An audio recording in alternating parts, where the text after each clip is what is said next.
listening to the Pharmacist Answers podcast. I'm Cynthia, the pharmacist, and today you'll get your questions answered and your curiosity cured.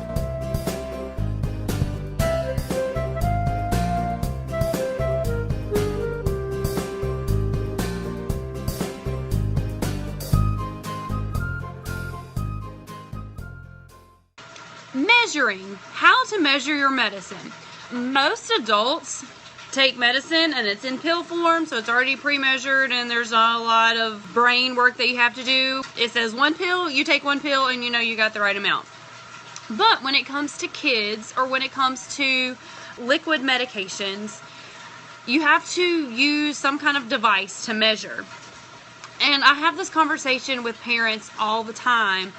In our pharmacy, we usually have a standard that if you get a liquid medication, we automatically give you a measuring device, a spoon or a syringe, to be able to measure it out and dose it appropriately.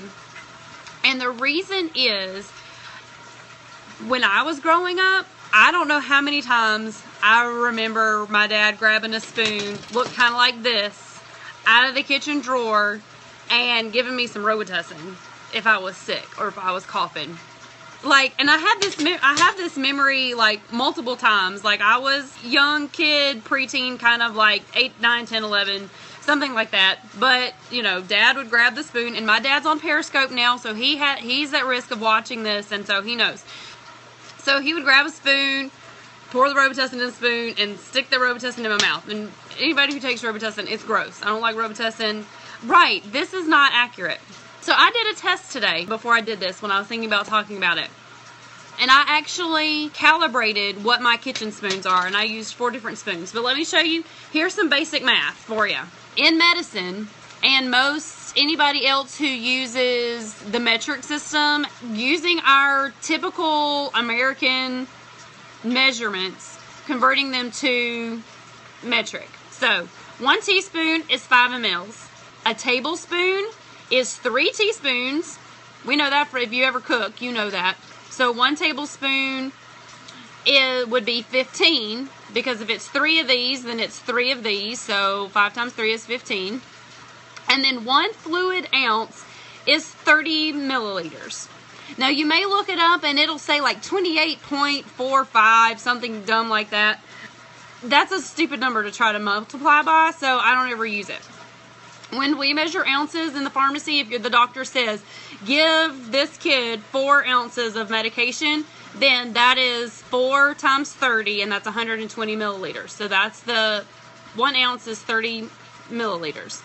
So if 1 teaspoon of medicine is supposed to be 5 milliliters or 5 mLs, milliliters, mLs, because it's just milliliters abbreviation, or cc's, which is cubic centimeters, which is a measure of volume. You'll see some medicines written in cc's. They're all the same. Same thing, same amount. So if a teaspoon of medicine is supposed to be 5 mLs, then how do you know that this teaspoon you pull out of your drawer is going to measure 5 mLs? You don't.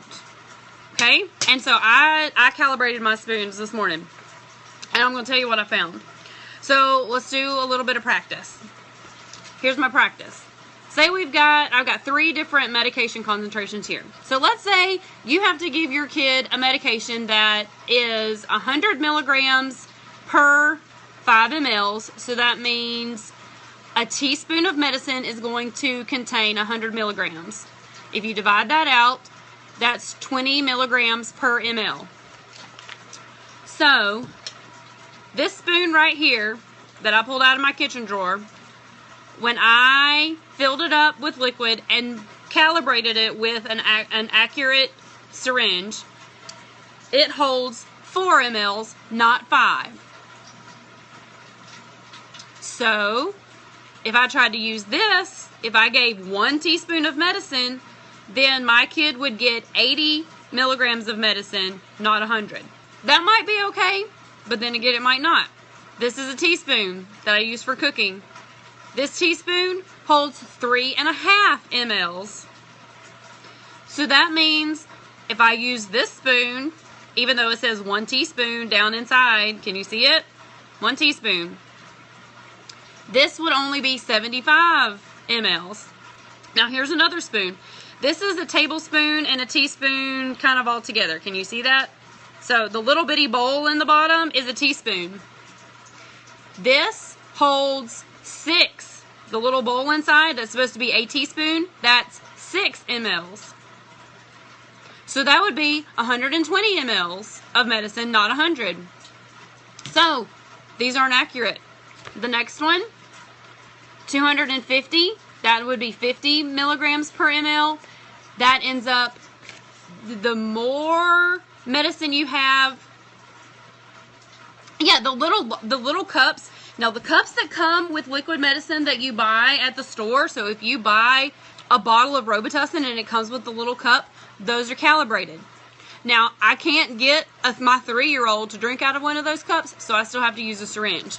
And when you get prescription medicines, now if you want to measure it out of the bottle with a syringe and squirt it in this spoon and then stick it in somebody's mouth or stick it in your mouth, that would be fine, because you're not actually just filling this up and expecting it to be accurate. But you always want to use a accurately calibrated device, whether it's a cup, a spoon, or a syringe, to measure liquid medicine.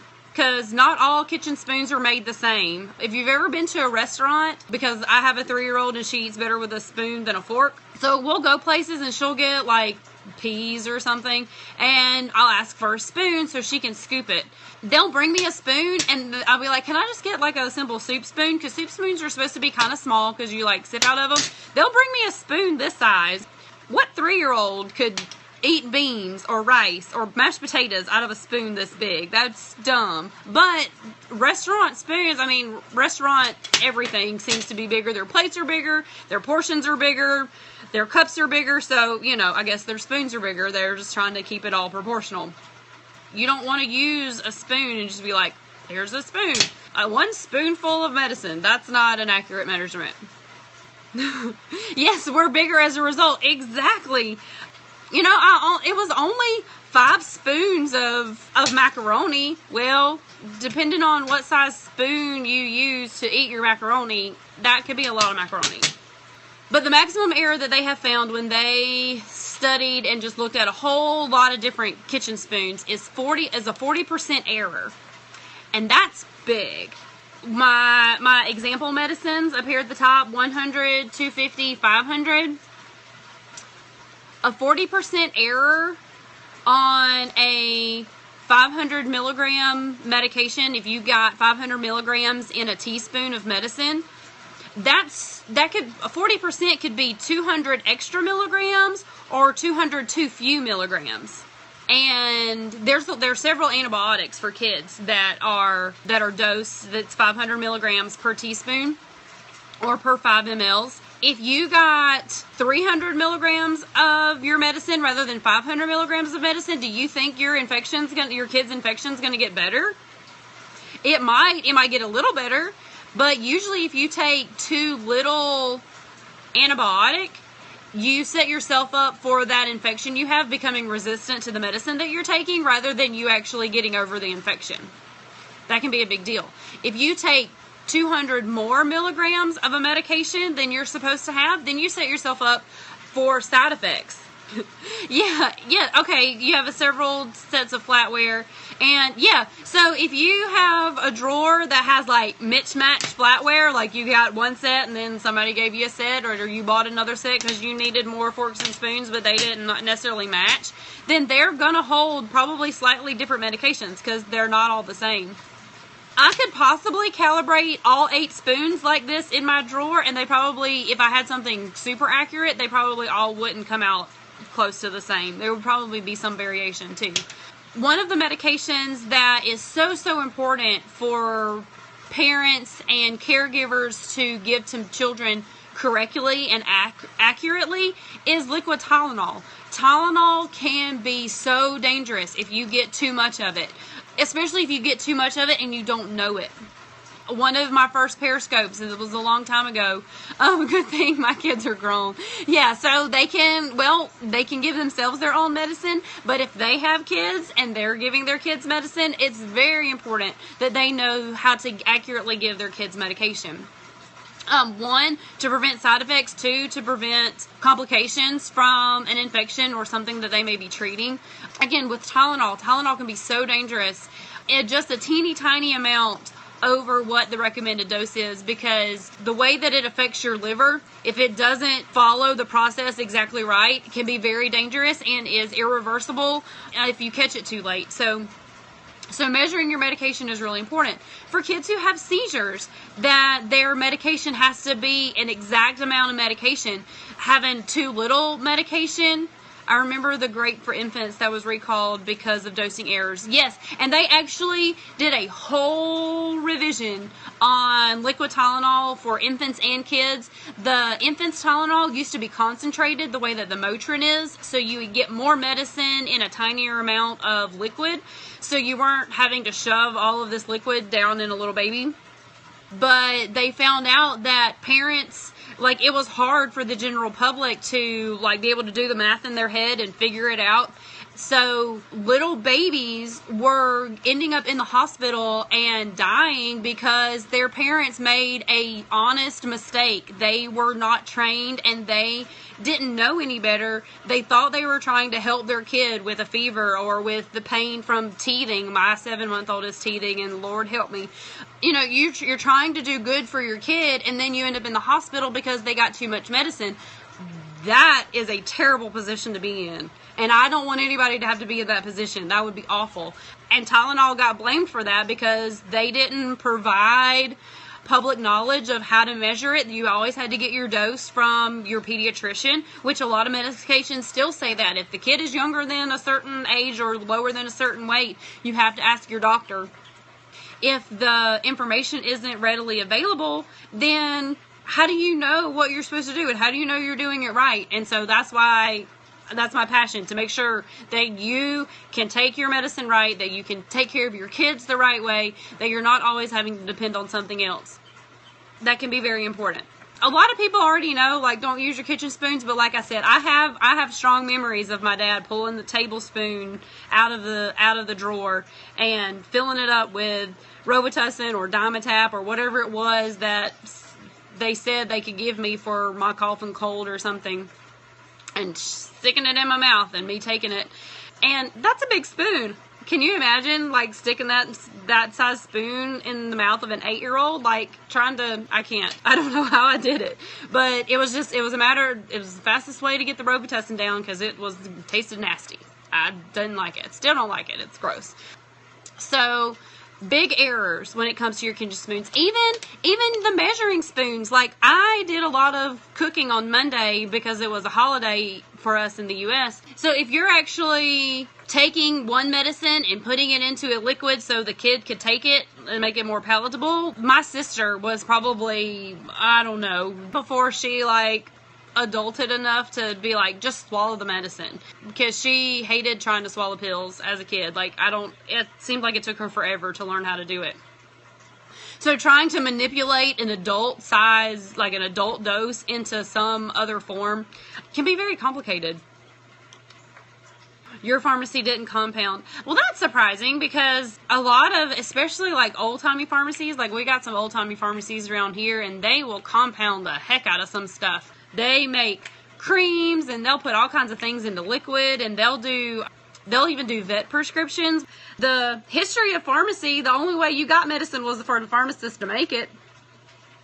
The little trays, if you've ever seen the little trays that has the trough in the side that pharmacy employees count pills on and stuff, those were originally designed because the pharmacist would have to pack the medication in the ingredients, and then they would roll them into balls, because the official pharmacy definition of a pill is a dose of medicine that is a perfect sphere.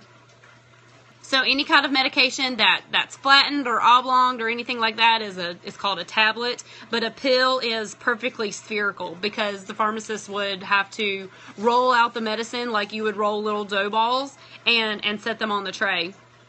there's a bit of history for you. Compounding was the original way medicine was made. Is the pharmacist would have to make it. The pharmacist would have all the bulk ingredients, all of the apothecary jars that you see at antique shops and things like that. It would hold sodium bicarbonate powder or some other kind of powder, and the pharmacist would have to accurately measure out the ingredients and make the pills or make the liquid or the tonic or the whatever it was that the doctor said you needed to cure your ailments. And so that was how Big Pharma kind of got its niche, is that we had more people than pharmacists could make medicine for in a day, so they had to find a way to mass produce it. So but being mass produced, it also makes it more standardized. So you know that the pill-to-pill error, and then even like brand to generic equivalent error, most companies follow a 3% error rule, that if they find something that is outside, if the error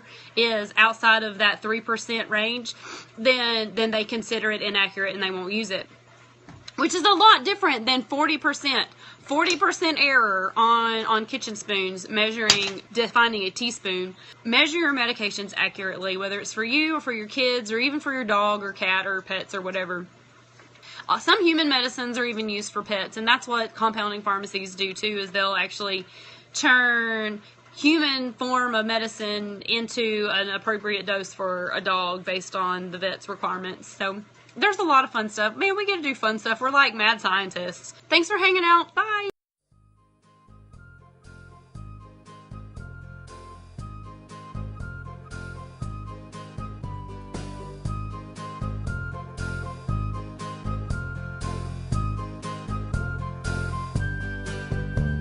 Thanks for listening to the Pharmacist Answers podcast. The pharmacy is now closed.